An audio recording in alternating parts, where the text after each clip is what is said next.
జై శ్రీకృష్ణ అండి. ముందుగా ప్రార్థన తీసుకుందాం. వసుదేవసుతం దేవం కౌసచాణూరమర్దనం దేవకీ పరమానందం కృష్ణౌ వందే జగద్గురుం. శ్రీకృష్ణౌ వందే జగద్గురుం. మనం ఇప్పుడు గీతా ఒలింపియాడ్ 2025లో ఇవాళ 15వ అధ్యాయము పురుషోత్తమ యోగం చదువుకోబోతున్నామండి. పురుషోత్తమ యోగంలో మనకి తెలియజేసే విషయాలు శ్లోకాలండి. సంసార వృక్ష కథనం గురించి మరియు భగవత్ ప్రాప్తికి ఉపాయములు, అలాగే జీవాత్మ విషయము, అలాగే పరమేశ్వరుని ప్రభావ స్వరూప విషయ వర్ణనము. క్షర అక్షర, క్షరం అంటే నశించిపోయేది, అక్షరం అంటే నాశనం లేనిది. అంటే మహాపరమాత్మకి నాశనం అనేది లేదని మనకు తెలుసండి. అలాగే పురుషోత్తముల ప్రస్తావన ఉంటాయండి. పురుషోత్తముల ప్రస్తావన ఉంటాయి. ముందుగా మనం ఇప్పుడు శ్లోకాలు చదివేసుకుందాం. ఓం శ్రీ పరమాత్మనే నమః. శ్రీమద్ భగవద్గీత అథ పంచదశోऽధ్యాయः. श्रीभगवानुवाच ऊर्ध्वमूलमधः शाखम् अश्वत्थं प्राहुरव्ययम् छन्दांसि यस्य पर्णानि यस्तं वेद स वेदवित् अधश्चोर्ध्वं प्रसृतास्तस्य शाखा गुणप्रवृद्धा विषयप्रवालाः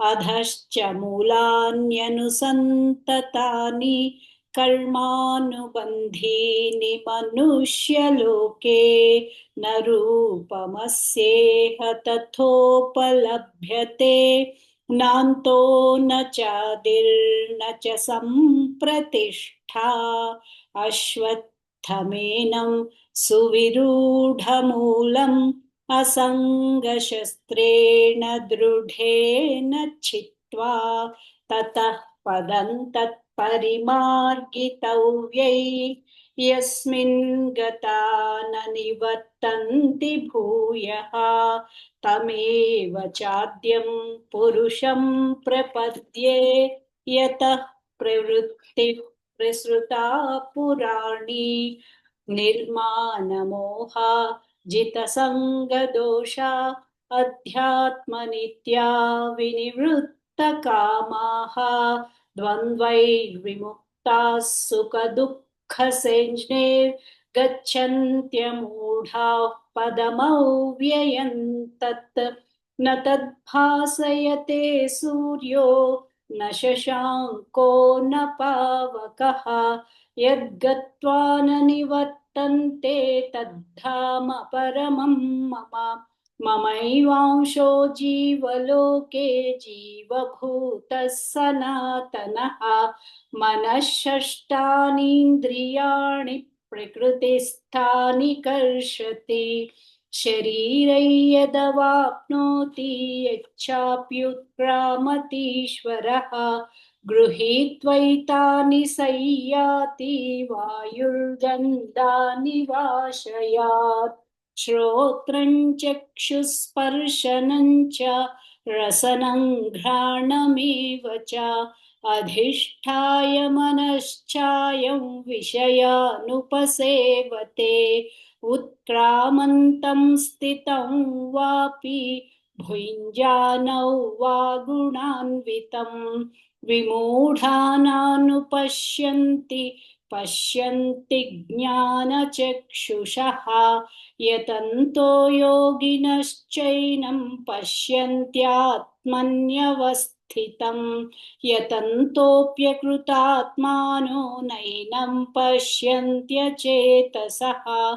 यदादित्यगतं तेजो जगद्भासयतेऽखिलं यच्चन्द्रमसि यच्चाग्नौ तत्तेजो विद्धि मामकम् गामाविश्य च भूतानि धारयाम्यहमोजसा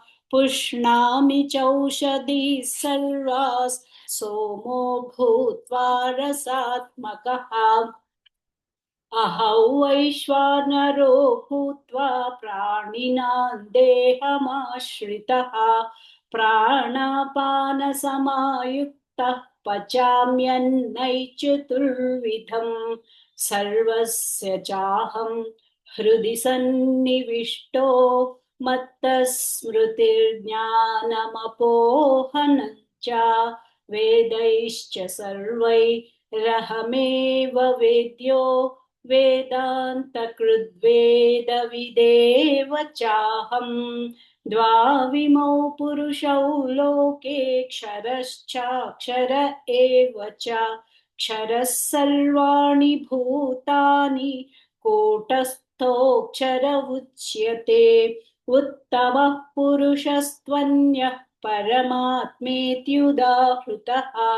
यो लोकत्रयमाविश्य बिभर्त्यव्यय ईश्वरः यस्माक्षरमतीतोऽहम् अक्षरादपि चोत्तमः अतोऽस्मि लोके वेदे च प्रथितः पुरुषोत्तमः यो मामेवमसम्मूढो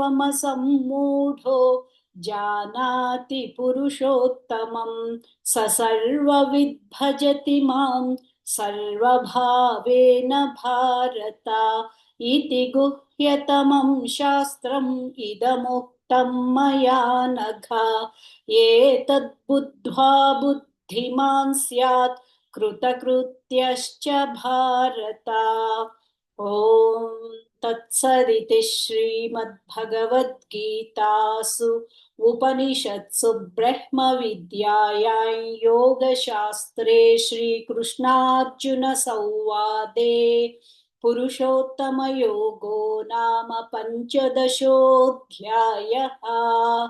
हरये नमः। हरये नमः। हरये नमः।